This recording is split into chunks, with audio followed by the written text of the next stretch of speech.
राष्ट्रवादी आणि गजानन मारणे प्रकरण शांत होत नाही, तोच भाजप नेते आणि मंत्री चंद्रकांत पाटील यांचा सत्कार गजानन मारणे यांनी केला आहे। हा व्हिडिओ व्हायरल झाल्यानंतर भाजपवर टीका होऊ लागली आहे।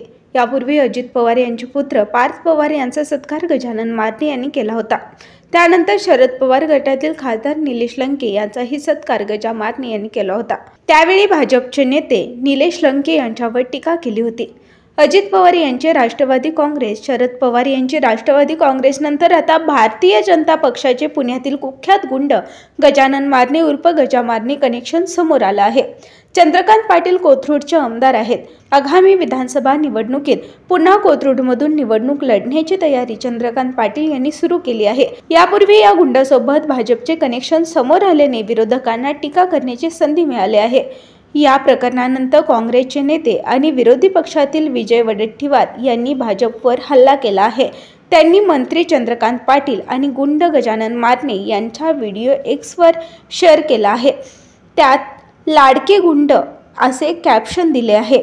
मंत्री महोदयांनी पुष्पगुच्छ स्वीकारून गजानन मारणेला हात जोडला असा चिमटा काँग्रेसने काढला आहे।